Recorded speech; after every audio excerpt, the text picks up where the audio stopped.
Merci, Monsieur Antip. Merci pour tout et surtout, mes chers collègues. Je pense que c'est un rapport très important et je suis heureuse de collaborer à ce travail. L'identité numérique. Évidemment, au départ, ce sera pour notre bien, ce sera plus facile pour pouvoir payer, pour pouvoir vérifier si quelqu'un est vacciné ou pour voter. Le vote, c'est précisé dans le texte de la Commission.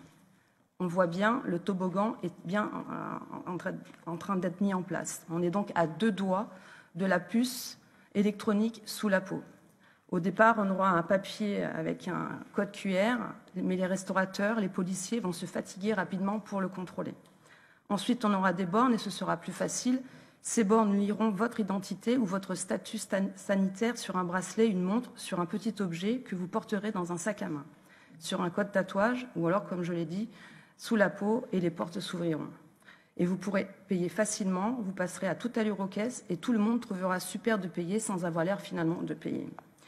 L'identité numérique, c'est un saut quantique et il n'y aura pas de retour en arrière possible, comme le pass sanitaire. Le marché des objets numériques connectés est considérable. Pour conforter la mise en place de l'identité numérique, on nous dit « on est déjà tracé par nos mobiles ». Non, le GPS, ce n'est pas assez précis, entre 1 et 10 mètres. On ne peut donc pas dire exactement qui on a rencontré et nous, ni où on est allé. Et surtout, le portable, on peut le laisser à la maison ou sinon l'éteindre. Avec l'identité numérique, la 5G et les objets connectés, nos conversations, notre santé, nos ordonnances, comme vous l'avez dit, nos pensées, notre intimité, notre espérance de vie, tout ça sera exposé, exposable, vendable, revendable. Et là, je parle en tant qu'ancienne, comme dans mon ancienne vie où j'étais dans une compagnie d'assurance. Leur rêve, c'était de savoir l'espérance de vie des gens pour leur offrir une garantie adéquate. Donc, ce qui veut dire exclure des maladies. C'est une crainte qu'il faut prendre en considération. D'ailleurs, la Commission utilise le mot de portefeuille d'identité numérique. Est-ce la fin de nos libertés? Ça sera vraiment un élément à prendre en compte pour ce règlement.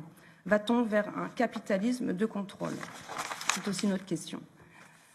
Ce lundi, une commissaire de Bruxelles a interdit à tous les fonctionnaires d'utiliser dans tous ses discours et publications le mot « mesdames et messieurs » pour ne pas exclure ni rendre les personnes intersexes invisibles. C'est intéressant de noter que la Commission veut que l'identité numérique soit constante toute la vie, mais finalement pas l'identité sexuelle. Donc pour nous, des questions sur lesquelles nous irons de l'avant, ce sera en termes de souveraineté.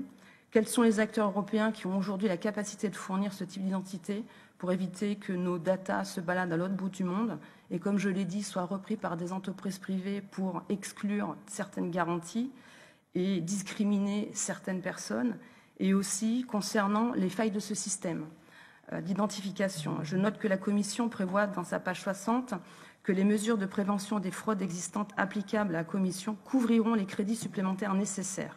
En clair, on sait déjà qu'il va y avoir des fraudes et les amendes financeront les postes de fonctionnaires nécessaires. Donc pour une question plus précise, parlons-nous des grandes fuites de données personnelles récentes. Je vous remercie.